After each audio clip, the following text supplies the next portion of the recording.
one of the other things I subjected to AI recently, I published this book. It's called The School Leavers Party. Some of you may have seen it there. And I wanted to understand, because it's the first time I'm doing a book of this nature, I wanted to understand from AI itself how the world would perceive the book.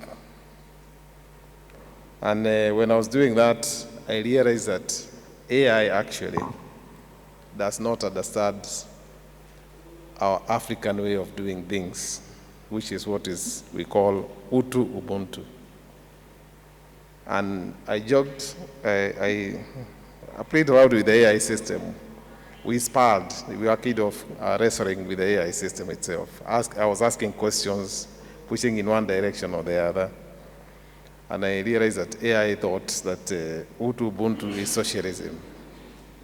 So at some point I asked AI, do you understand? Sorry, it thought that our African way of doing things is socialism. So I asked AI, do you understand Utu Ubuntu?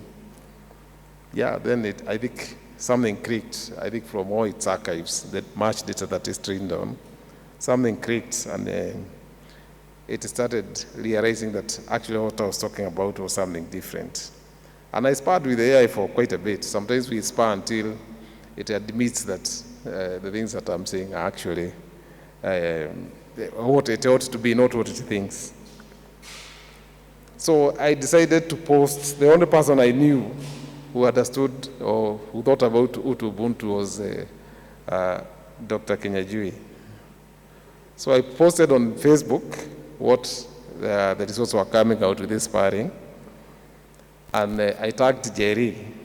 That was last year. Oh, she told me, no, I'm having a symposium next year. Why don't you come and talk about AI and Utu Ubuntu? And that's why you find me today here talking about this topic called AI and Utu. So I have a screen, I don't know, and I'm sharing this screen. I hope the technical team can project what I'm sharing. So one thing I have to say that I'm really humbled to give this presentation. I'm even happy because I'm told I'm going to be having quite a bit of time. And the reason why I'm humbled is maybe a little bit different from what other speakers may have done when they came over onto the podium. Like I said, I've known Njeri since 1989 in January, when she came to Cambridge and found... Just a minute. Technical people, we can't see the slides very well. Can we see those slides well? Yep.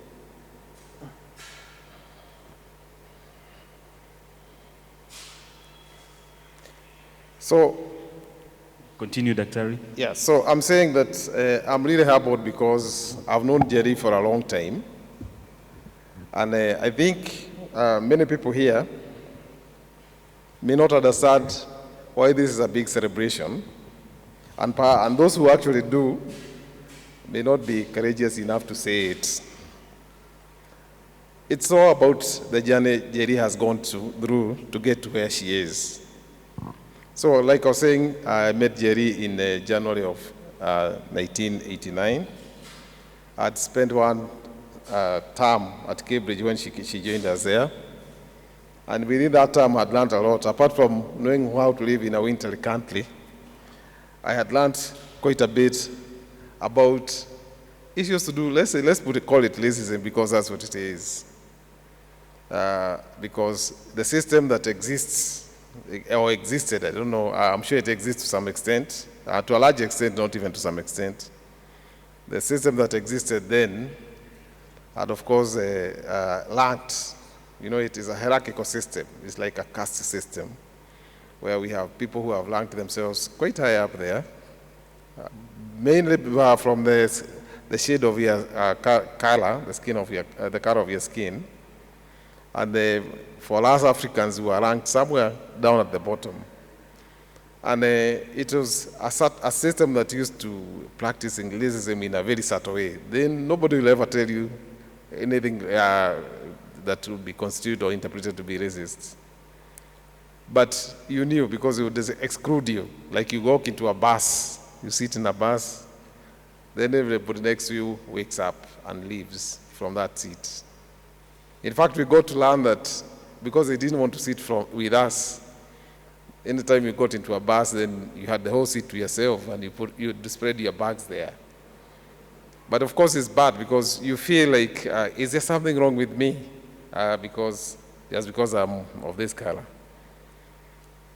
Of course, we learned to take advantage, and we took it a little bit further. In fact, there's a friend of mine who would take up a seat for the disabled, and when the driver comes and tells her to move out, she says, no, I'm disabled, I'm black. Because after all, that's what you tell us, you make us feel. So when Njeri came, we had learned a bit of those lessons, and as Kenyans, we had learned to stick together, to live with each other, because that's the only part you felt like you are a full human being, and you felt that people understood and appreciated what you are. So I think Njeri got it rough when she came the first time, because I remember there's a time she was walking about, around maybe going about her business in the streets, maybe coming from a lecture. And some young white boys would come and spray water on her. And that was the kind of introduction she got to the system. So the system was designed to actually break your spirit. And when you did that, then you'd, of course, join the queue, become like them. And then they put you at the back of the queue. So you are there at their beck and call. So when we came back to Nairobi, came to the University of Nairobi, we realized that actually some of those systems were kind of interrelated, they were interconnected. And many years later, of course, you'd see that really, actually, these guys set up the same universities. There's no place Kenyans had sat and decided what kind of universities they wanted. So somebody did those universities for a purpose. So they told us that now you are an educated person. Yes, we were, no doubt. And they told us that your work is to solve universal problems. And what they didn't tell us, there's nothing like universal problems. All problems are local. So when they're telling us to solve universal problems, in essence, they're telling us, you'll be solving these problems we have defined as universal, and by so doing, you're actually solving their problems. You will continue being a source of their labor. And in fact, if you recall, the University of Nairobi that time was often referred to as an ivory tower, which means that it was totally isolated from what was going on with the rest of the Kenyan society. So we essentially got into the ivory tower. And a few people, like Njeri, decided that the whole essence of doing research, of being educated, is to serve those people actually who brought you up, who sacrificed so much so that you became what you are. So those who decided to continue living in the ivory tower, solving universal problems. And for them, the system was such that you solve the path to progress, the path to promotion, was solving these universal problems. So we continue, for many of them, and even today, some of them continue living a lie. As I have no qualm about saying that. But Njeri was truthful to who she was. She knew that the problems we needed to solve, all problems are local. There's nothing universal. Even those ones that have put people on the moon, they have done so because they solved local problems, developed local materials, systems, and were able to put people up there. But the system, of course, did not take that lying down. So what really happened was it has to fight back. So you are given a path. Either you do this, solve the so-called universal problems, get your promotion, or you continue solving the local problems, and then you are disenfranchised. And I think Njeri and many others went to do the same. And you had to make a choice. It was a personal choice. Do you continue solving the problems that are real? Or do you continue solving the universal problems and get your promotion? So in the end, of course, those who decided to solve the real problems found themselves cast aside. And for Njeri, I know after many years, she left the university. Things like promotions, you would only see them on what we call view sasa, you know. And at that point, the ivory tower, in fact, I normally laugh when I see that the University of Nairobi has done a big tower. It's as if it's mocking itself, like it's actually trying to say those who called it the ivory tower actually were kind of right. So the system itself thought they had triumphed over people like Njeri and others. But of course now we know that did not happen because that's why we are here celebrating. So what happened is Njeri found her voice. She's published all these books that we are celebrating. And now she can actually reach and can be celebrated not just in Kenya, even in other places. By having solved local problems, she's being celebrated universally. And that's what I am saying, that there's nothing like universal problems, it's local problems. But because we are human beings and we are all subjected to the same desires, then when you solve those local problems, they become identified elsewhere because other people identify themselves in the same way. So the system, I won't call the system, that Njeri had been put down, must ask itself now, we thought this was over, and what is really happening? So that is why I feel this celebration is perhaps bigger than what many people may have thought. I was really happy the other day when I saw her giving a lecture at the University of Nairobi. And I also wondered whether those people understood really what transformations or what processes had gone through and why we had ended up where we ended up. So that's why I feel very humbled to be here celebrating with you this achievement by Njeri. Njeri, I've always considered her to be my older sister. And it's because she's very genuine about what needs to be done. There are not many people like that, because given a choice, many people are being asked, it's like the money and the box choice. Do you want to do what is real and don't get the benefit? Or do you want to do what is carved out for the system, and then you get your benefits? So she has chosen to remain true, and that is why for all this time, I've always actually kind of maintained this strong relationship. I've really not bothered so much about the merits or demerits and the details of our work. What I've bothered about is that she's passionate and genuine about what she's trying to do. So for me, that has been very important. And when I started interacting this Utu Ubuntu, and I realized she's the one that perhaps understood this concept among some of my friends, that's why I decided to discuss those things, and that's why I find myself here. So the next thing is, I have to say that recently there's an urgency in this world because there's an enormous power in the form of artificial intelligence. Artificial intelligence is not new in this world. It has been there for quite a long time, but it has reached a point, and this is owing to development of technology, where it's become very powerful and gotten into very many aspects of our lives. Like I said, I'm an avid user of AI, and today I can tell you, where I used to employ people to do coding, for example, I just use AIs, and I'm able to do a lot of things in a very short time with AI. But I'm not the only one, and I'm sure there are so many people. And for us, we are doing good things. Bad people are there, so you can imagine what they can do with AI. Secondly, the same systems we talk about.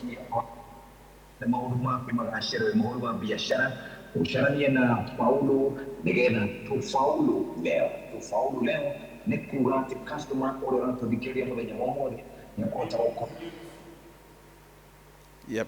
So secondly, the same systems we are talking about, by and large, are the ones responsible for this development of AI. I don't mean to say they all mean bad, but you can imagine if they were able to control and subject us to what we have gone through as African people, what can they do now when they have this big, powerful tool at their disposal? Those are the questions that we must ask ourselves. So my task is to hold those two things together. The ancient philosophy of Utu Ubuntu, Utu Ubuntu predates even socialism and all those communism and feudalism, because it's a philosophy upon which our African system was set up, and we now know that Africans preceded everybody else in this world. And then the case of AI, which largely, as I'm going to discuss here, has been done without the African input. So the question at the heart of this address is, can AI carry Utu? Because if it did, then we would embrace it exactly as it is. And if it does not carry Utu, what must we do about it? So I'm going to explore 8 movements of thought. The Utu Ubuntu itself, try to define it the way we understand it. I will ask our question, does AI have a soul? And this is another question which is very exciting, because every soul, when I was preparing this presentation, again, this is one of the sparring that I did with the AI itself to ask that question. And you can also ask ChatGPT, Claude, and Google Gemini, and all the others, and you feel the resistance. But and in fact, they do not like that question. But we are going to explore that in any case. We know, and from a lot of scholarship, that AI is trained on what we call the weird knowledge. We'll explore that. Then we look at the linguistic aspect of AI. Most of AI is based on English, and that is really one of the major elements of exclusion in the AI systems, because language carries thought, language carries culture, and when your language, there are many things in your language which we are lucky as Africans because we speak many languages, because those carry so much knowledge. So I'll look at the linguistic aspect. I'll look at, like what I mentioned, AI misunderstands Utu, it calls it socialism. And we'll try to explore efforts even from my own self and from others of how we can build an AI. Dr. Yes? How many more minutes should I give you? I don't know. Because you are handling a very important topic, I would also want us to give some grounds so that people can engage. Because you're asking very difficult questions. Does AI have a soul? Does it have an African Utu? So continue. So, okay, thank you. These are just questions. They may not be very valid, but let's think about them. I'm going to pretend here that I have the real answers. But there are these questions that I put out there for you to discuss. And even I myself, in the long run, I'll learn from the answers that you'll be able to provide. So ultimately, I'll look at a call to action. What do we need to do given all this? So what is Utu Ubuntu? Yeah, we have learned from Njeri that she has described it, that it's the bedrock of the Africa's market economy. And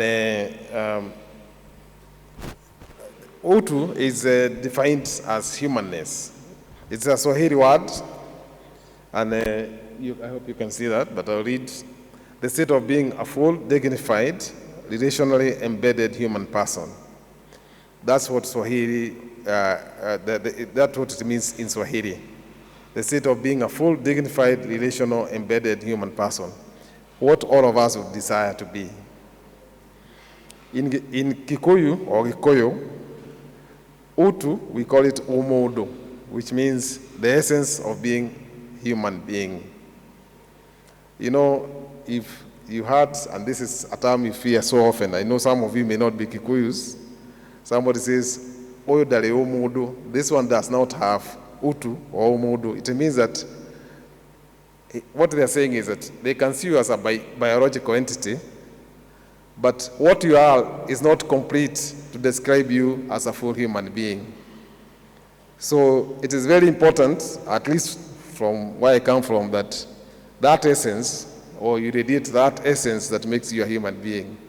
And it means that it's not just sufficient to be biologically definable as having all the features of a human being. You must radiate that humanness for you to fully qualify to be a human being. In the Gun-Bantu languages, Ubuntu expresses the same idea with added emphasis on solidarity. Umuntu, Gumuntu, Gabantu, a person is a person through others. This is the relational aspect of Utu.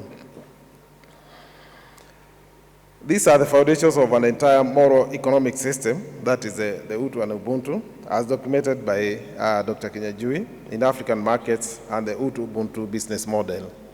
So when you are able to get a copy of our book, you'll be able to read and understand what Dr. Njeri has projected as the bedrock of the Utu Ubuntu.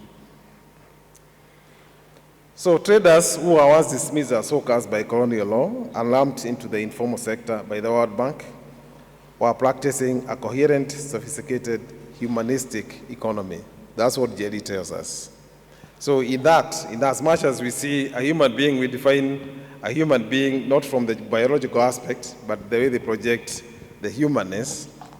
The market economy itself must also be projected to also radiate humanness in itself. It is not just sufficient that you sell. It's important that you have that humanness as you conduct your business. So the 6 core principles of Utu Ubuntu is interconnectedness, solidarity, and communality. So interconnectedness means that no person is an island. And it's like, and I think for us Africans, we understand this. There's no time you go to sleep or you walk around and you feel you are alone. You know the other person has a bearing in your life. And you know, for us it's so natural that we never think that other people can think differently. So if you live in a Western society, then for them, interconnectedness is not important. And this was actually described or brought out by John Beatty in his book. I think there's a lot of literature that brings out some of these aspects. In fact, one day I was talking to a friend of mine from the West, somebody from England, a good friend of mine, and she told me that she knows nobody cares about her, therefore she doesn't care about anybody. And I thought that was very strange because that is not the way we think as Africans. Solidarity and communality. The market is a community of mutual responsibility. Traders share space. This is what we are learning from Njeri's work. Transport costs and risk. Reciprocity, giving and receiving sustain the community. Success is measured by how one trains others and contributes to the collective life. I think these are things that you know. For you, they are so natural, but other people may not be thinking that way. And in fact, why they sound trivial is because it's very hard for you to imagine that this is not how other people actually think and behave. Economic justice. So in the market, everything is open. Everybody has an equal opportunity to do their business. And there's fairness. In fact, there's a quote here, "Molemi dauna guo guoko." It's like you have to be fair to the farmer who actually brings the products. Not the kind of exploitation that we see nowadays on farmers. And I believe that is why even our output in agriculture sometimes it tends to be very low. The divine dimension. Traders pray together before market opens. We even prayed here, so you know we are practicing the same. Work is embedded in divine blessing and communal accountability. Resilience, these are the principles for Ubuntu. For over a century, the colonial government sought to destroy these markets, but they survived because the philosophy held. There was no alternative. There's nothing else that we could have gotten into that would have sustained us, our lives or our livelihoods. So, yeah, in this book, The School Leavers Party, I've written this book and brought out quite a lot of issues, deep issues for discussion.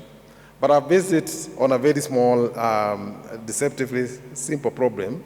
When we were in Standard 7, I think we have had changes of education system. That was our last school in year in primary school.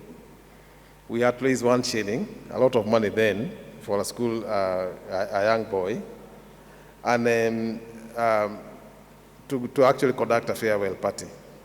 Of course, my father was a devout Christian, and they had been told dancing, those kind of things were actually forbidden.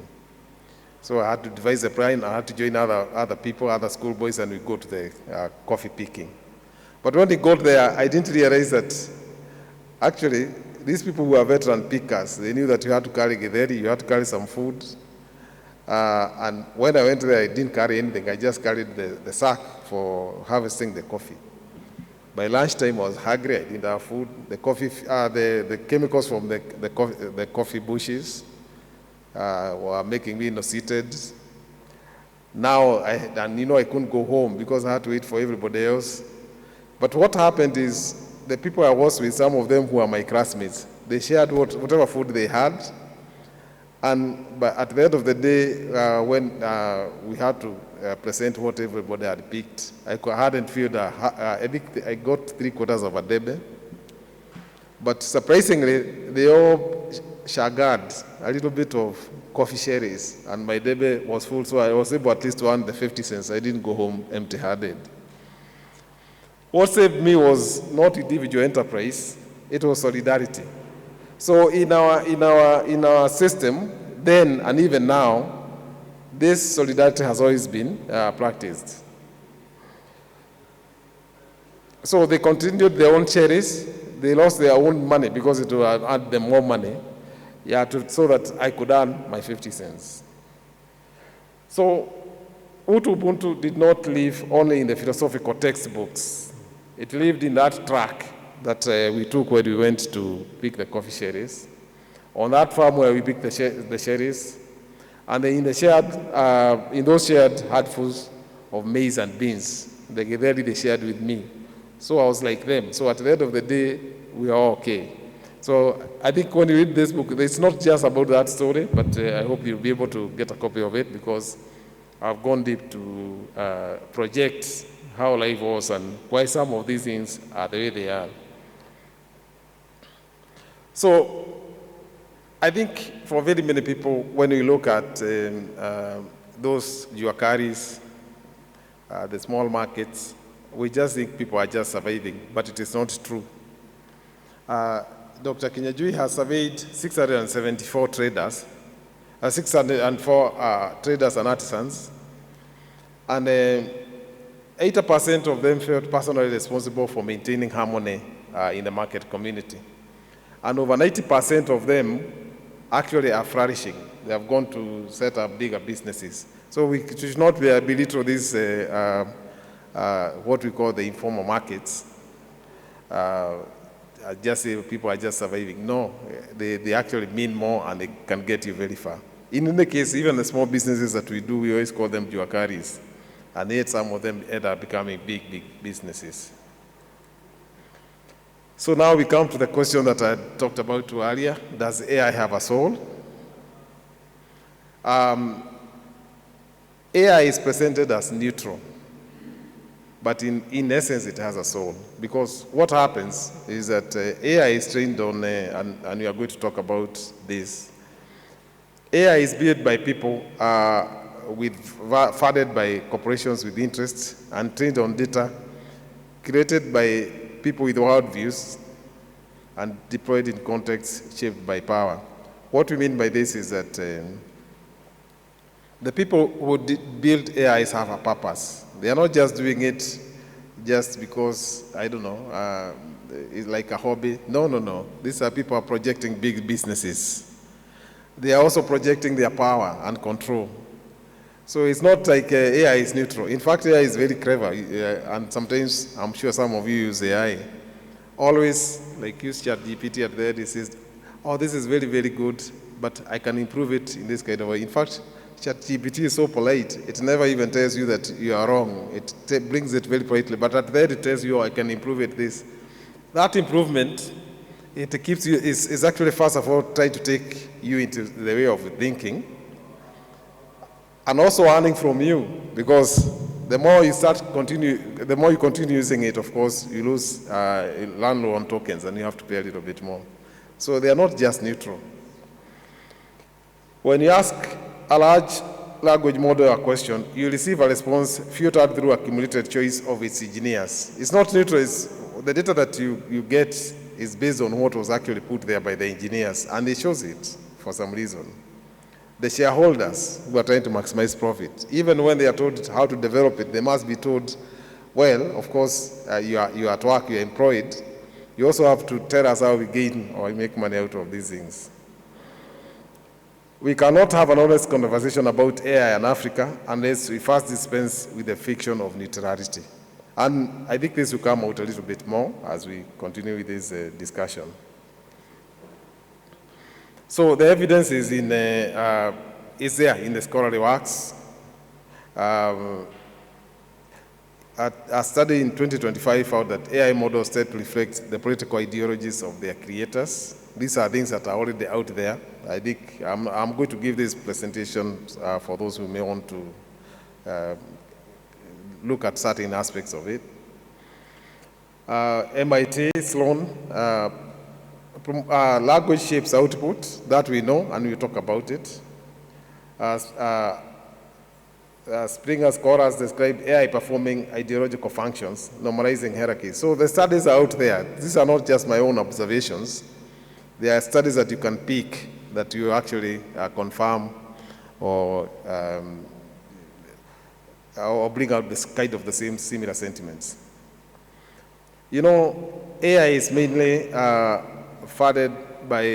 it's mainly concentrated in hard for Western technology companies. I think you know that. China is coming up. Europe has a few companies coming in now. France, I think. But you can see that a lot of money is being put into it. Billions, hundreds of billions of dollars. Monies which, as Africans, we cannot even imagine.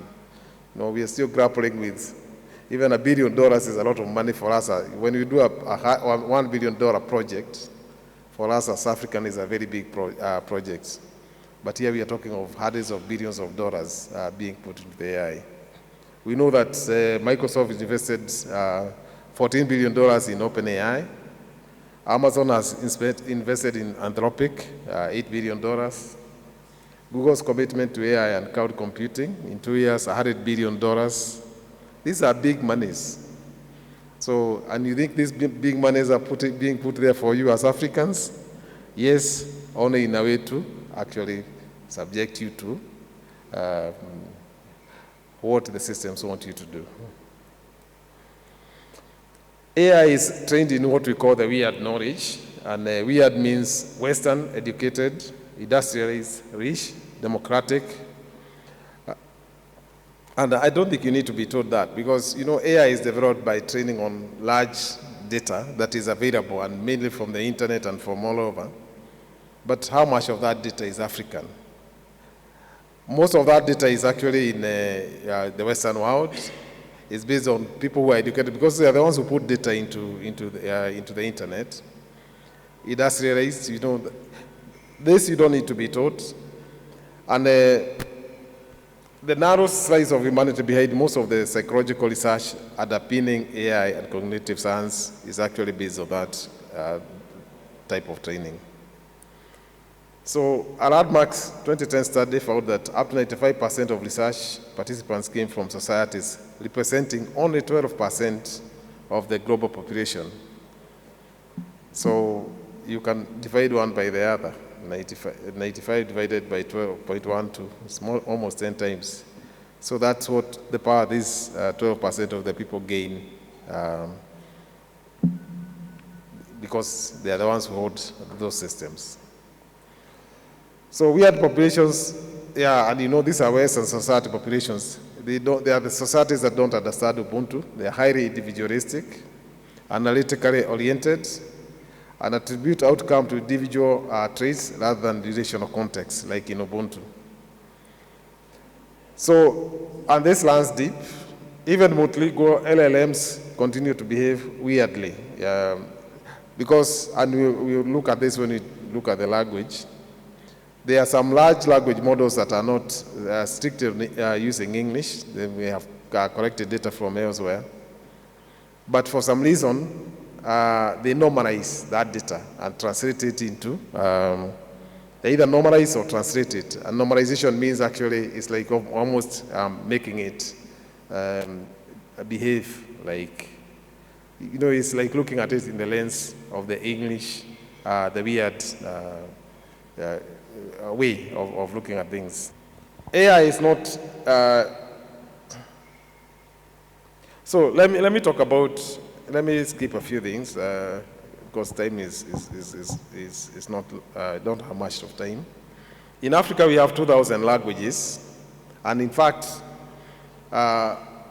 only 42 of those have meaningful support in AI, existing AI. African languages, many of them don't even have an alphabet. So how could they have even harnessed data to actually put into the AI system? There's no written material, there's nothing.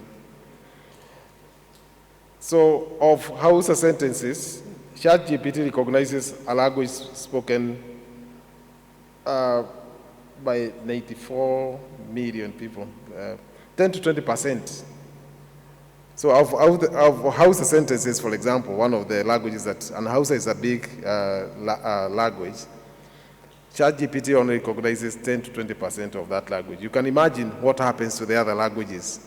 So basically you can see there's a blackout, it's like the African languages, and the languages are the ones what carries knowledge. Most of the things that you say, most names of trees, sayings, even the names of people, they are all carried in your language. So if your language is not there, then all that knowledge is not carried into the AI.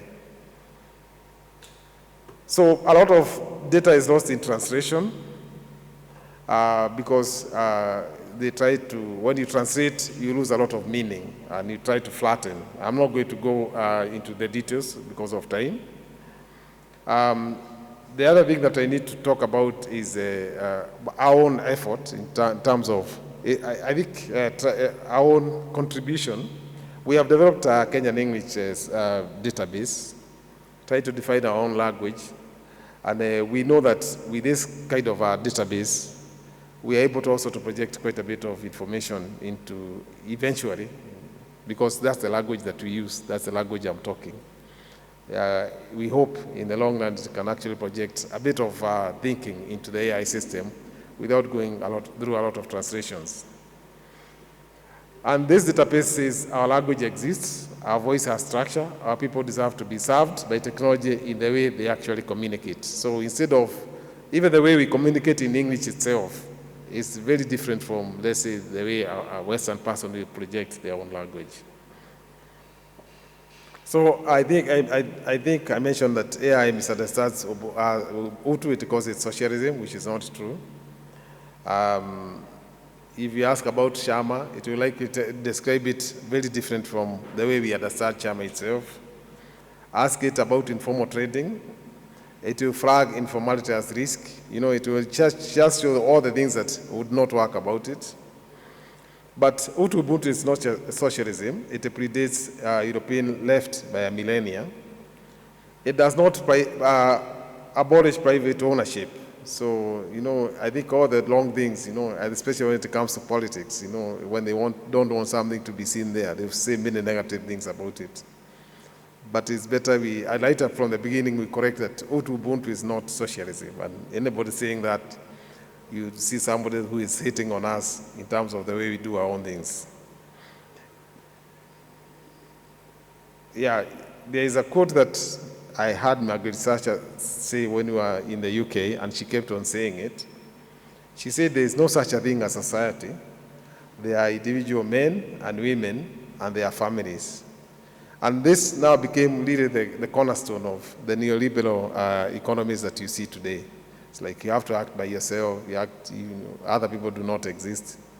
But with time, of course, we have seen even IMF, another bodies, they have begun to warm up towards Ubuntu, families, societies.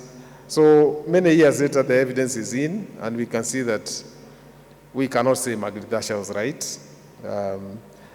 So I think, and it's not Margaret Thatcher per se, it is those systems that came up as a result of that thinking. So it's time now that we started thinking of the world, not just ourselves. By the way, when we talk about our African way of thinking, we are not saying that we should just confine ourselves to Africa. I think we believe even other societies can benefit if they were to adopt the Ubuntu way of thinking. And also, even to do whatever they do, they actually give it a touch of humanness. One of the most important things that we see the Ubuntu system is the monetary system. You know, in the Western type of monetary system, money is created as a debt. Somebody sits in a bank, looks at the books and creates a loan and gives you that money as debt. And it is loaned to somebody. So one person creates money and loans to everybody. In our African way of thinking, in the Ubuntu way, we all belong to a shama. Everybody contributes money, and we loan to, everybody is loaned money in a cyclic form. So in the Ubuntu, in the Western way, you start with a loan.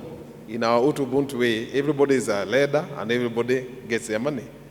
So we don't, and you know the problems of debt, because when you are actually subjected to debt, you lose sovereignty because you have to bring the money back. And therefore, you are at the mercy of that person, so that you are able to get some work, you are able to get some way of doing this so that you recover the money and give it back. So in the African way of doing this, the Ubuntu way, everything is shared, everything goes cyclical, so you don't lose, even as a country, when you are subjected to huge debt, definitely you lose sovereignty. You are at the mercy of the lender.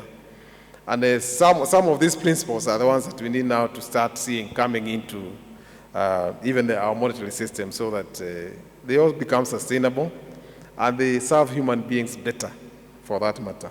Doc, I want you to conclude.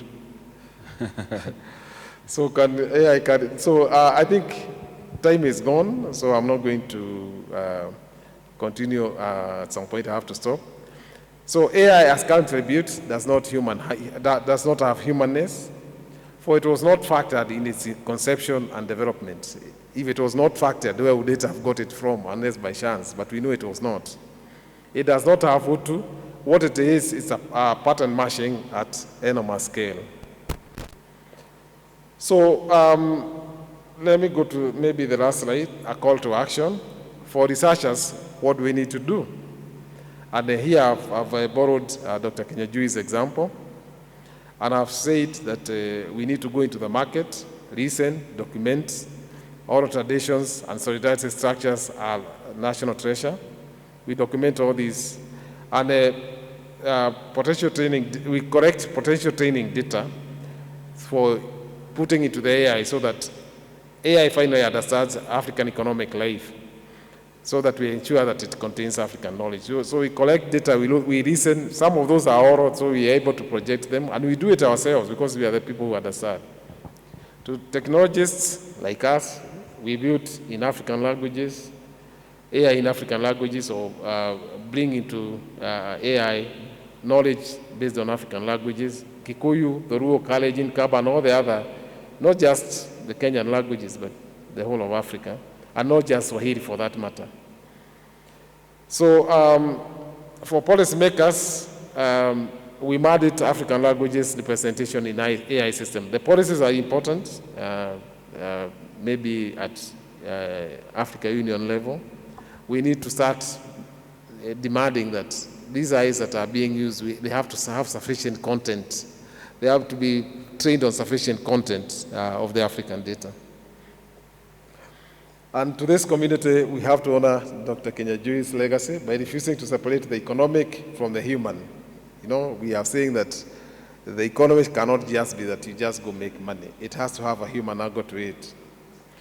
Thatcher said there was no such a thing as society, that 80 years later, today as we speak, we believe she was wrong. So in closing, the song by Dr. Kinyanjui quotes in her book, it's about, if I remember well, Moshivi wa Marigiti, the market build. It speaks of endurance, tightening up when times are hard, of solidarity with those who struggle alongside you. It has held for generations as we enter the age of AI. Our task is to ensure that the market build is not replaced by a silicon chain.